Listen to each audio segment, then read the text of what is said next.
Okay.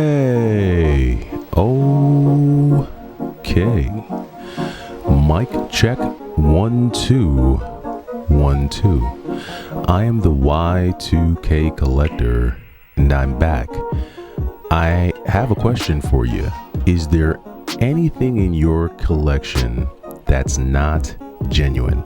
Do you have anything in your collection that is not the authentic facsimile, the authentic copy of any particular game case, game manual?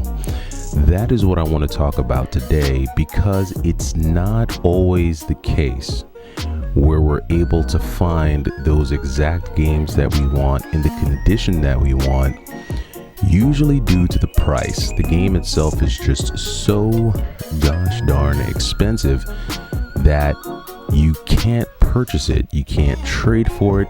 It almost feels like there's no amount of time that you'll have that will allow you to be able to save for certain games. And what am I talking about, right? Those will be like your Earthbounds, right? Those will be games like maybe that Super Nintendo game that you've been wanting, or maybe it's I don't know, something rare. Maybe it's something from the TurboGrafx 16, or maybe you really want a really expensive Neo Geo game like me, because I've been on the hunt for an authentic copy of Blazing Star, right? So there are those games that you just can't buy because they're so expensive. And I want to talk about the games in my collection today that I just could not buy the real thing. And we're gonna go ahead and start off with the Super Nintendo, because the Super Nintendo, I think, is one of the areas where I have a lot of my reproduction stuff. But oddly enough, it's really not so much the games more than it is like manuals and cases and things like that. So let's go ahead and get it started. What's the first reproduction, non-authentic thing in my collection? And that would have to be my copy of Hagane, right? So Hagane is a game that right now goes for somewhere between $1,000 and $3,000. I've seen it go for as low as maybe $800 or $900 loose cart. But Hagane is one of those games on the Super Nintendo that has always been one of the most expensive games. It's not talked about a ton because it's not really like a mainstream game, right? So it's not like a rare Pokemon game that there's going to be 1,000 YouTube videos about it. Usually the type of person who's going to be into a game like Hagane, or even know about a game like Hagane, is someone who's really like a diehard retro gamer. Maybe you're really into action ninja games, because it's really kind of like a hidden secret, right? It wasn't, I don't think it had like a major release, and it was really made by Hudson Soft, which Hudson Soft they've made some really good games in the past. That's like a sleeper company. We always know companies like Konami and Capcom and Square Enix and Squaresoft. When we see those logos, when we see those publishers on certain games, we automatically know, all right, there's a high probability that this is going to be a good game. And Hudson Soft was one of those companies back in the day. So Hagane itself is actually a really cool game, but again, just too expensive. And in this current economy and in this current climate, I just really couldn't see myself paying full price for a copy of Hagane right now. And last but not least, the troubling part about Hagane is that it's never really in a venue that you can trade for, right? Like, I've never walked into a retro game store and seen a copy of Hagane. I don't even think I've gone to a retro game convention. Now, I haven't gone to many retro game conventions, but I don't know if I've ever even seen Hagane at a retro game convention. So it's one of those games that it's hard to shop for, hard to trade for, very expensive, not very common, very limited. And so this is one of those games that I had to just go repro mode on. And I have no shame in it. Why? Because it's a game that I play. Like, I didn't buy this fake copy of Hagane to rest on my shelf. I bought it because I actually wanted to play the game. The game has kicked my butt, no doubt about it. And of course, if I could ever find a real copy of Hagane or trade for it, or somehow fit it into my budget, I would get a copy. But right now, this reproduction is going to have to do it for me. All right, now we're going to move on over to some more things in the Super Nintendo category that's not super authentic, and that is these, I guess, reproduction cardboard boxes for Axlay for the Super Nintendo, as well as Teenage Mutant Ninja Turtles, Turtles in Time. Now, these are two reproduction boxes, right? So these aren't like aftermarket cases. These are just reproductions of what the original Super Nintendo boxes for both these games would look like. And I got these because when I first went looking for these, I told myself, all right, there's no way that I want to even try to complete my loose cart SNES collection. I just knew that it would be too expensive, and I had found someone on Etsy who was making aftermarket Super Nintendo boxes, or not aftermarket, but like reproduction boxes for a pretty good price. And so originally I thought I would do that with all of my loose cart NES games, but I changed my mind and I decided to go a different route, and I'll show you what that route is in a second. But prior to changing my mind, these two reproduction boxes were the ones that I got, and honestly, they're not that bad. I have compared these to like a regular or like an authentic rather SNES box, because I do have like an authentic copy of Demon's Crest complete in box. And so when you compare like the material that they used on the reproduction boxes versus the real one, the original SNES cardboard is thicker, and the box itself is also wider. But I don't think you would really notice the difference unless you were holding an authentic SNES box and this reproduction like hand in hand. If you were holding them at the same time, I think the difference would be more obvious. Also, like the coloring, the lines aren't super tight or super sharp. And I think even on the back of these boxes, they mentioned that they're reproduction as well. So, I mean, these are cool boxes. These are cool ways. This is a cool way to display your SNES collection. If all you have is loose carts, this might be a really cool way for you to store them and shelve them. But for me, just the reproduction boxes, I started thinking about durability, moving, packing them, storing them, and the cardboard, whether it's real or fake, just isn't for me. And I don't know if I'll ever get into collecting complete in box SNES games, just because I'm just not into the cardboard. Maybe that will change, but for right now, I tried my luck at some of these reproduction boxes, and you can find these either on Etsy or on eBay. You can find these pretty much in a lot of spots if you're just looking for a cheap way to box your games. So those are two more aftermarket reproduction type things that I have in my collection. Sticking with the Super Nintendo, so I recently picked up, as many of you know, a copy of Metal Warriors, and I did want to case it. I did want to put it in some type of case. But as I mentioned just now, the reproduction SNES cases, the cardboard on those doesn't feel as durable as the original SNES cases, the authentic SNES boxes rather. So I found another vendor online who makes aftermarket Super Nintendo cases for folks who have like a loose cart collection. And these cases are way better than any type of reproduction SNES box, or I think even in some cases the original SNES boxes, just because of how durable these are.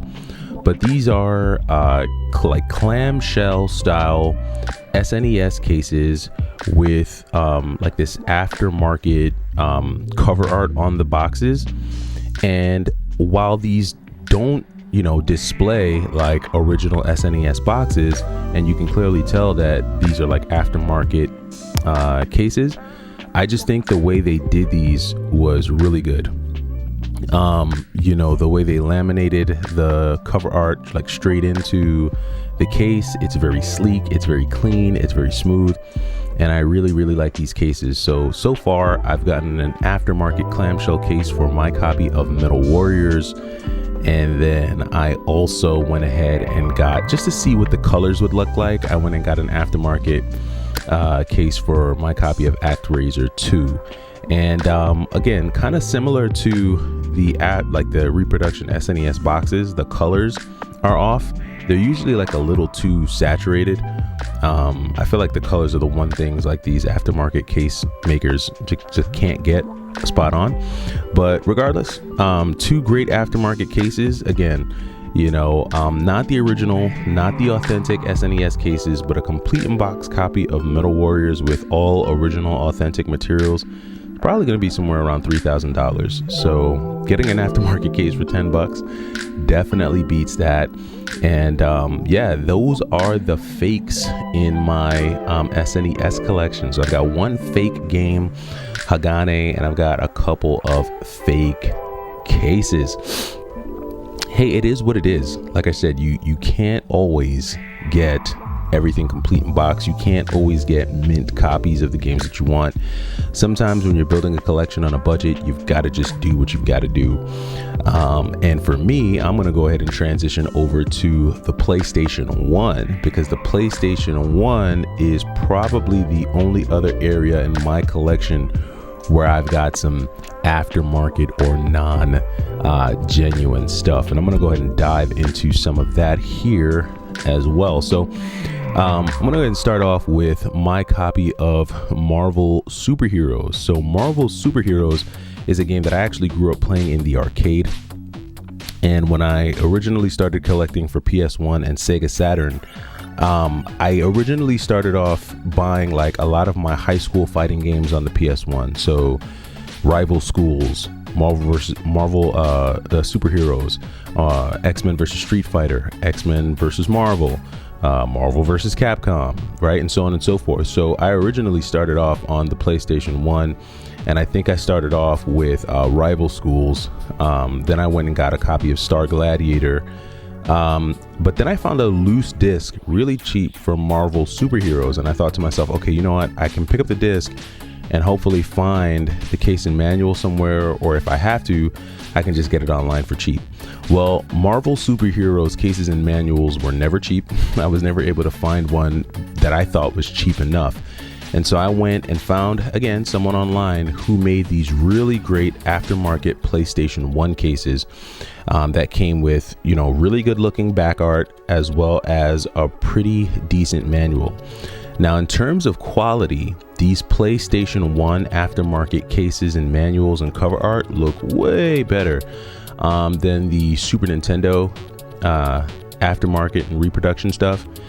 And I can't remember who made these, which sucks, but these are so close to the original PlayStation 1 cases and manuals that it's almost scary how close it is. But these are actually really cool, and I was glad that I was able to complete my copy of Marvel Superheroes. Unfortunately, all the materials aren't authentic, but it does create a great home for the disc. The next game that I got, kind of like, again, just like aftermarket manual, aftermarket case, but authentic disc, was my copy of Mega Man Legends 2. Now, Mega Man Legends definitely is one of the more expensive games on the PlayStation 1. I know at the height of collecting, Mega Man Legends 2 was pretty expensive, touching close to $200. I think I was able to find a loose disc for a really good price. Same thing with Marvel Superheroes. Hope that I'd be able to find the case and manual. But because this game is just an expensive game in general, whenever you have a game that's like $150, $175, I think Mega Man Legends 2 has come down now. I think it's probably under $150, maybe between $120 and $140. But whenever you have games in that like $175, $180, $200 range, usually the manual and the case is going to cost you $100 plus. So for me, spending that much on manuals and cases is just not like fathomable. I just can't do it unless it's like a game that's ultra rare. I mean, like, and I really want to complete it. But Mega Man Legends 2 wasn't one of those games. And so I got the aftermarket case and manual, and it works great, looks great. Like I said, this manufacturer makes them very well, and it's worked in my collection. 2 shooters, right? So I also found 2 shooters. So I found someone online who was selling both In the Hunt and Ein Hande, 2 classic shooters on the PlayStation 1. iconic shooters, very much sought after, really good games. And again, at the time, both of these games, I think, were going for over 200 each, probably have come down a lot. I'm noticing that games, even rare games, the prices are coming down a lot. So if you've been looking for anything rare, keep your eyes open because they are dropping and dropping fast. But Einhander and In the Hunt were two games that, again, the discs were original, great condition. Both games worked, just needed a home for them. Didn't want to just put them in like a generic CD case. So I found someone who was making these aftermarket cases and manuals. Really good deal. I feel like they were like $10 each or something crazy like that. But the quality was insane. The seller was very friendly, very timely with the communication, and I was able to house both In the Hunt and Einhander. Again, not original case and manual, but still just great quality, great games that I have. Last but not least is Tomba 2, The Evil Swine Return. Now, Tomba 2 is probably the most expensive expensive reproduction game that I have. The game itself is original, but the case and manual are very expensive. And Tomba 2 is very expensive as well. One of the more expensive games on the PS1. And just not a game that I was so into that I felt like I needed to get the entire authentic case and manual complete in box. But I don't think that any of these things diminishes my collection overall. Would you love to have everything authentic and genuine and original? Of course, but you know, sometimes it's tough. Sometimes being able to get all the authentic stuff is difficult, and you gotta just adjust. But that does it for me for today's video. I didn't really want to talk too much about pickups because right now is a tough time. We're going into the holiday season, but economy is not looking great. I know that there are a lot of folks that are more concentrating on selling than they are adding, whether it's just because of expenses, life, whatever the case may be. But now is definitely a good time to go through and refine your collection. Maybe instead of buying new games, maybe you can complete the loose games that you have in your collection. If there's anything that you have in your collection that's not original, that's not real, maybe instead of going and buying new games, you can actually get the authentic versions of those games. But let me know what you think. Let me know what you're into. Is it worth it? Do you have anything fake in your collection? And if you do, what is it? What are you playing? What game could you not afford? I'm interested to know. I am the Y2K Collector. Thanks for stopping by and checking me out on a Sunday. Hope you enjoy the rest of your afternoon. Take it easy.